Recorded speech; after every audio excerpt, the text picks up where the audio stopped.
Hi friends, నేను మీ ఆనందరాజ్. మీరు చూస్తున్నారు మహాదేవి డిజిటల్స్. ఫ్రెండ్స్, ఈ వీడియోలో ఏపీఎస్ఎల్పిఆర్బికి సంబంధించినటువంటి ఏపీఎస్పి యొక్క కట్ ఆఫ్ తెలుసుకోబోతున్నాం. సో వీడియోని స్కిప్ చేయకుండా ఎండ్ వరకు అయితే చూడండి. ఇందులో ఈడబ్ల్యూఎస్ వాళ్ళకు సంబంధించింది, అలాగే హోమ్ గార్డ్ వాళ్ళకి సంబంధించినటువంటి ఇన్ఫర్మేషన్ కూడా క్లియర్గా ఎక్స్ప్లెయిన్ చేస్తాను. ఫస్ట్ ఆఫ్ ఆల్ చూసుకున్నట్లయితే మొత్తం మనకు ఏపీఎస్పికి సంబంధించినటువంటి 2520 పోస్టులు అయితే కేటాయించడం జరిగింది. సో మొత్తం ఈవెంట్స్ క్వాలిఫై అయ్యి మెయిన్స్ రాసినటువంటి వాళ్ళు 38,844 మంది. ఇందులో హాల్ టికెట్స్ జారీ చేసింది మాత్రం 38,555 మాత్రమే. అంటే కోర్టులో కొద్దిగా కేసెస్ నడుస్తూ ఉన్నాయి కదా హోమ్ గార్డ్ వాళ్ళకి సంబంధించి, అలాగే హైట్లో డిస్క్వాలిఫై అయిన వాళ్ళ గురించి వీళ్ళకు మళ్ళీ పెట్టండి అని ఇక. సో అక్కడ మాక్సిమం ఒక 300 మెంబర్స్ వరకు అయితే హోల్డ్లో పెట్టడం జరిగింది. ఇక తర్వాత 37,600 మంది అయితే మెయిన్స్ ఎగ్జామ్ రాశారు. మిగతా 955 మంది అయితే అటెండ్ అవ్వలేదు. ఓకేనా.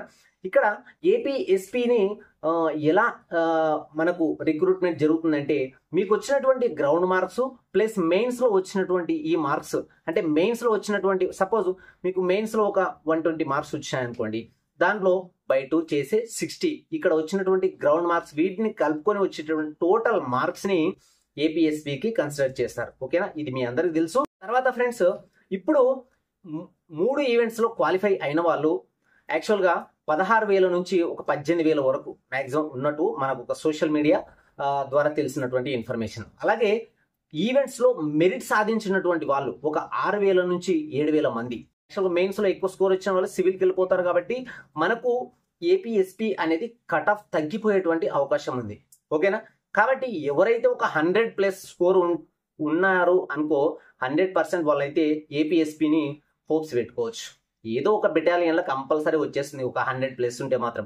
బట్ కేటగిరీ వైజ్గా చూసుకున్నట్లయితే మనం దాని యొక్క వివరాలు తెలుసుకోబోతున్నాం. అంటే ఇన్ఫర్మేషన్ సేకరించి వీడియోని రికార్డ్ చేసి ఎడిటింగ్ చేసి అప్లోడ్ చేసేసరికి కొంచెం రిస్క్ ఉంటుంది. కాబట్టి మేము ఆశించేది ఒకటే, ఒక లైక్. ఎందుకంటే ఇలాంటి వీడియోస్ మీకోసం ప్రజెంట్ చేస్తూ ఉంటాం. ఇక ఫస్ట్ చూసుకున్నట్లయితే ఫ్రెండ్స్, 2025కు సంబంధించి ఓసీ కట్ ఆఫ్ వచ్చేసి 114 నుంచి 116 ఈ మధ్య మీ స్కోర్ ఉంటే మాత్రం డెఫినెట్గా ఓపెన్లో మీరు వెళ్ళేటువంటి అవకాశం. మీరు సెలెక్ట్ చేసుకున్నటువంటి బెటాలియన్ ఏదైతే ఉందో దాని ప్రిఫరెన్స్ని బట్టి కూడా కొన్నిసార్లు కట్ ఆఫ్ అటు ఇటు కావచ్చు. ఓకేనా.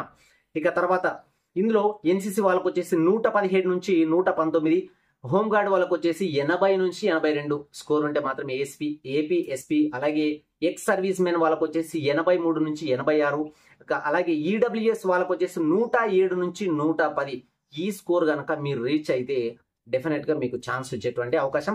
అండ్ వన్ మోర్ థింగ్, ఒకటి బాగా గుర్తుపెట్టుకోండి ఫ్రెండ్స్, దీనికి అయితే మించదు, ఇంకా తగ్గుతుందే కానీ మించదు. ఓకేనా. నేను ప్రతి వీడియోలో చెప్పాను, స్కోర్ మన కట్ ఆఫ్ కి మార్క్స్ తగ్గే అవకాశమే ఉంటుంది కానీ పెరగదు. ఓకేనా. 1 or 2 మార్క్స్ కొంచెం అటు ఇటు తగ్గుతుందే కానీ పెరగదు. ఇది బాగా గుర్తుపెట్టుకోండి.